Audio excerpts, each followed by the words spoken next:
എന്ത് കേൾക്കാൻ? വചനം കേൾക്കാൻ വേഗത വേണം. വേഗത എന്ന് പറഞ്ഞു കഴിഞ്ഞാൽ നമ്മൾ അതിനുവേണ്ടിയുള്ള വലിയ ആകാംക്ഷയോടെ നമ്മൾ വചനം കേൾക്കണം. ഏത് മനുഷ്യനും കേൾപ്പാൻ വേഗതയും പറവാൻ താമസവും ഉണ്ടായിരിക്കട്ടെ. 21-ാം വാക്യത്തിൽ, ആകയാൽ എല്ലാ അഴുക്കും ദുഷ്ടതയുടെ ആധിക്യവും വിട്ട് നിങ്ങളുടെ ആത്മാക്കളെ രക്ഷിപ്പാൻ ശക്തിയുള്ളതും ഉൾനട്ടതുമായ വചനം സൗമ്യതയോടെ കൈക്കൊള്ളുവിൻ. ആത്മാക്കളെ രക്ഷിപ്പാൻ ശക്തിയുള്ള വചനം.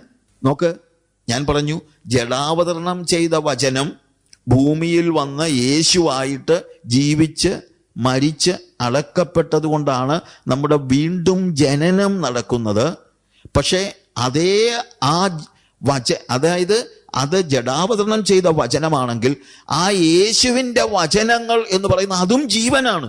അതുകൊണ്ടാണ് ആകയാൽ എല്ലാ അഴുക്കും ദുഷ്ടതയുടെ ആധിക്യവും വിട്ട് നിങ്ങളുടെ ആത്മാക്കളെ രക്ഷിപ്പാൻ ശക്തിയുള്ളതും ഉൾനട്ടതുമായ വചനം സൗമ്യതയോടെ കൈക്കൊള്ളുവിൻ. ആത്മാക്കളെ രക്ഷിപ്പാൻ ശക്തിയുള്ള വചനം, അത് ഉൾനട്ട വചനമാണ്, അകത്ത് കയറുന്ന വചനമാണ്. വചനം ഉള്ളിൽ കടക്കണം. ഈ വചനത്തിന്റെ മറ്റൊരു പ്രത്യേകത, അത് നമ്മൾ കേൾക്കേണ്ടത് സൗമ്യതയോടാണ്, എന്നാലേ ഉള്ളിലോട്ട് കയറത്തുള്ളൂ. എന്താണ് സൗമ്യത?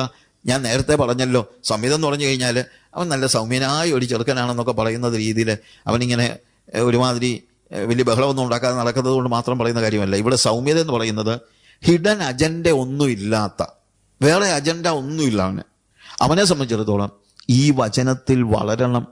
അവനെക്കുറിച്ചുള്ള ദൈവേഷ്ടം എന്താണോ ആ ദൈവേഷ്ടം അനുസരിച്ച് ജീവിക്കണമെന്നുള്ള ആഗ്രഹം മാത്രമേ ഉള്ളൂ. കേട്ടാൽ മാത്രം പോരാ, അത് ചെയ്യണം. 22-ാം വാക്യത്തിൽ, എങ്കിലും വചനം കേൾക്കുക മാത്രം ചെയ്തുകൊണ്ട് തങ്ങളെ തന്നെ ചതിക്കാതെ അതിനെ ചെയ്യുന്നവരായും ഇരിപ്പീൻ. ഒരു വലിയ പ്രശ്നമാണ് കേൾക്കുക മാത്രം ചെയ്തുകൊണ്ട് തങ്ങളെ തന്നെ ചതിക്കുക. അത് ചതിയാണ്, നല്ല ചതിയാണ്. അത് നമ്മൾ മനസ്സിലാക്കണം. ചിലപ്പം നമ്മൾ നല്ലൊരു പ്രസംഗം കേൾക്കുമ്പോൾ ആൾക്കാരോട് എന്തോ പറയും, നല്ല പ്രസംഗമായിരുന്നു കേട്ടാ, നല്ല പ്രസംഗമായിരുന്നു, പറഞ്ഞോ, അങ്ങനെയൊക്കെ പറഞ്ഞോ. പക്ഷേ അതൊന്നും നമ്മളെ ഏസത്തൊന്നുമില്ല. കാരണം എന്താണെന്ന് വെച്ച് കഴിഞ്ഞാൽ നല്ല പ്രസംഗമായിരുന്നോ നല്ല വചനമായിരുന്നോ എന്നുള്ളത് മാത്രമല്ല വിഷയം. വചനം കേൾക്കുന്നവൻ എന്ത് ചെയ്യണം? അത് ചെയ്യണം.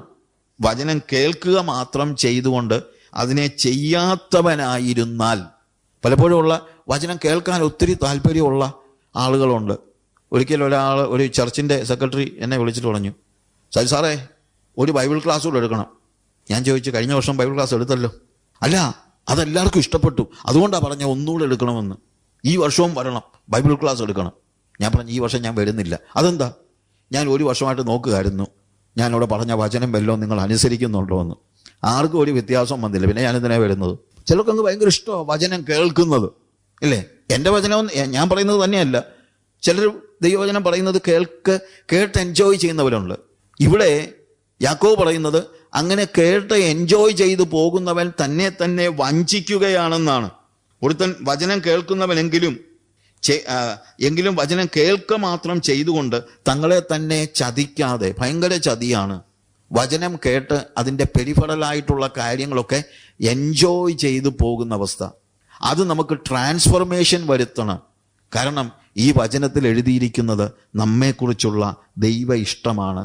നമ്മുടെ പ്രവൃത്തിയെ അത് രൂപാന്തരപ്പെടുത്തണം. ഒരുത്തൻ വചനം കേൾക്കുന്നവനെങ്കിലും ചെയ്യാത്തവനായിരുന്നാൽ തൻ്റെ സ്വാഭാവിക മുഖം കണ്ണാടിയിൽ നോക്കുന്ന ആളോട് ഒക്കുന്നു. തന്നെത്താൻ കണ്ട് പുറപ്പെട്ട് താൻ ഇന്ന രൂപമായിരുന്നു എന്ന് ഉടനെ മറന്നുപോകുന്നു. പലർക്കും ഉണ്ടാകുന്ന പ്രശ്നം അത്.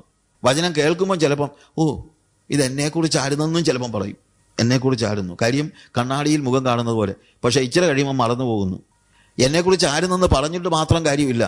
നിങ്ങളെക്കുറിച്ചാണെങ്കിൽ നിങ്ങൾക്കൊരു രൂപാന്തരം ഉണ്ടാകണം. രൂപാന്തരം ഉണ്ടാക്കുന്നതാണ് ദൈവത്തിൻ്റെ വചനം, ഉണ്ടാക്കേണ്ടതാണ്. അതിന് നിങ്ങളെ തന്നെ ഏൽപ്പിച്ചു കൊടുക്കുന്നില്ലെങ്കിൽ നിങ്ങൾ ശരിക്കും പറഞ്ഞു കഴിഞ്ഞാൽ വലിയ അപകടത്തിലാണ്. അപ്പോൾ ഈ വചനം കേൾക്കുന്ന ആരും, ഞാൻ പറയട്ടെ, വചനം കേൾക്കുക മാത്രം ചെയ്തുകൊണ്ട് നിങ്ങളെ തന്നെ വഞ്ചിക്കരുത്. നിങ്ങൾ പറയരുത് നല്ല വചനമായിരുന്നു എന്ന് മാത്രം പറയരുത്.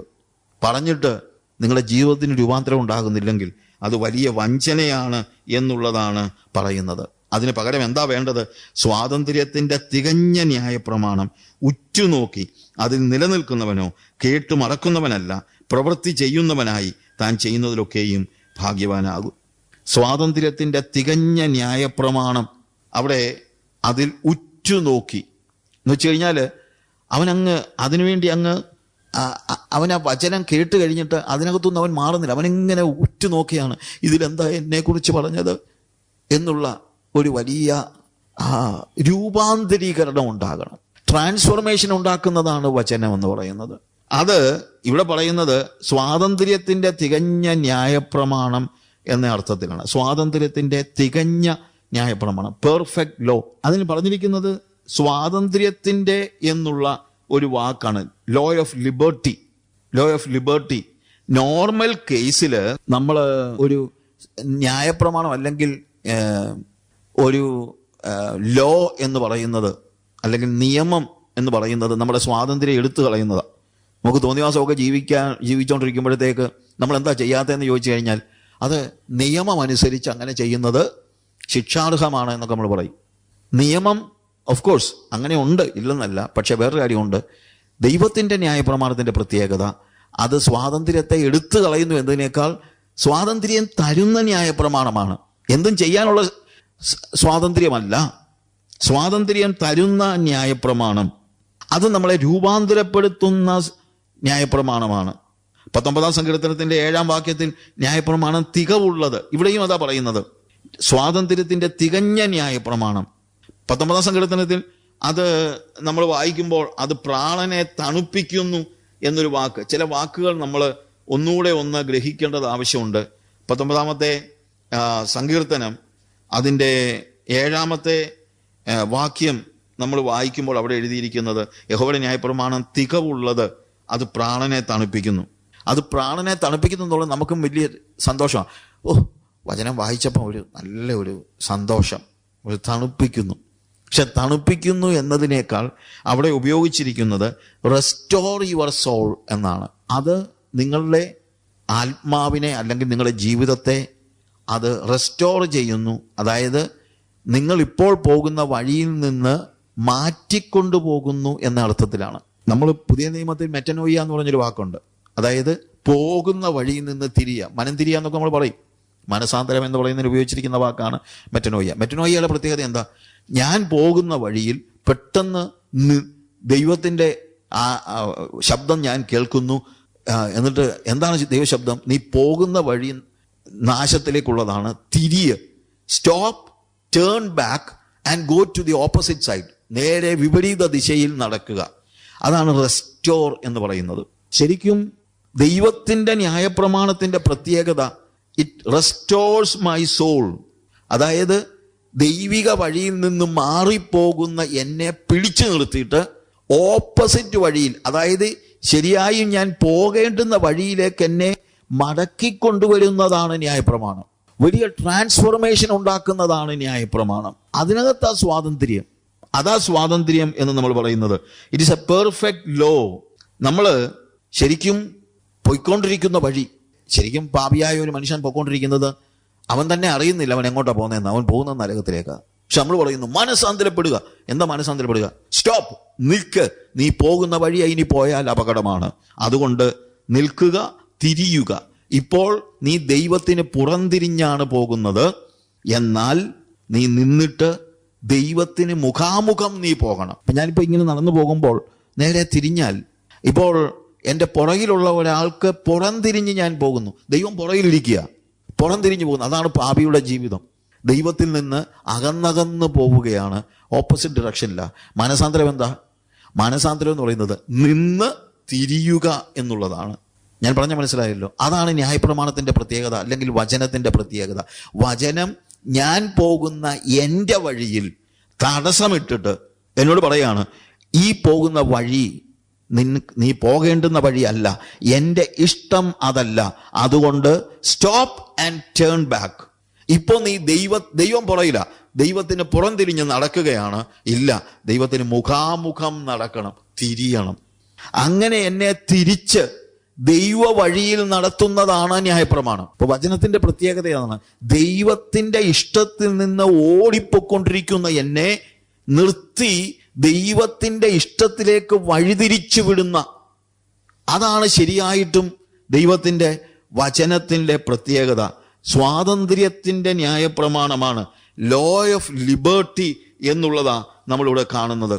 ഞാൻ ചില ഭാഗങ്ങൾ ഒന്ന് ആലോചിച്ചു. ഈ സ്വാതന്ത്ര്യത്തിന്റെ ന്യായപ്രമാണം, എന്തിൽ നിന്നൊക്കെയാണ് വചനം നമുക്ക് സ്വാതന്ത്ര്യം തരുന്നത്? വചനം ദൈവത്തിന്റെ ഇഷ്ടമാണ് നമുക്ക് പറഞ്ഞു തരുന്നത്. ആ ദൈവത്തിന്റെ ഇഷ്ടത്തിലേക്ക് വരുമ്പോൾ, ദൈവത്തിന്റെ ഇഷ്ടം എന്താണെന്നും ഇതിലൂടെ നമ്മൾ അറിയുകയാണ്. ആ ഇഷ്ടത്തിലേക്ക് നമ്മൾ വരുമ്പോൾ നമ്മൾ നേരെ വിപരീത ദിശയിലാണ് നടക്കുന്നത്. ഇവിടെ നമുക്ക് സ്വാതന്ത്ര്യമുണ്ട്. സ്വാതന്ത്ര്യം പാപം ചെയ്യാനുള്ള സ്വാതന്ത്ര്യമല്ല, പ്രത്യുത നമുക്ക് ഓരോ കാര്യങ്ങൾ, ഞാൻ ചില ഭാഗങ്ങളൊന്ന് കുറിച്ചു വച്ചു. എന്തിൽ നിന്നൊക്കെയാണ് സ്വാതന്ത്ര്യത്തിന്റെ തികഞ്ഞ ന്യായപ്രമാണം എന്നാണല്ലോ പറയുന്നത്. എന്തിൽ നിന്നൊക്കെയാണ് സ്വാതന്ത്ര്യം നൽകിയിരിക്കുന്നത് എന്ന് ഞാനൊന്ന് കുറിച്ചു. അപ്പൊ എനിക്ക് മനസ്സിലായ കാര്യമുണ്ട്. ഒന്ന്, എനിക്ക് എൻ്റെ സ്വയത്തിൽ നിന്ന് ഈ ന്യായപ്രമാണം സ്വാതന്ത്ര്യം തരുന്നു. എൻ്റെ സ്വയത്തിൽ നിന്ന്. കാരണം ഞാൻ ഇന്നലെ വരെ എൻ്റെ സ്വയത്തിൻ്റെ ജീവിതമാണ് ജീവിച്ചിരുന്നത്, സ്വയത്തിൻ്റെ ഇഷ്ടമാണ് നിർവഹിച്ചിരുന്നത്.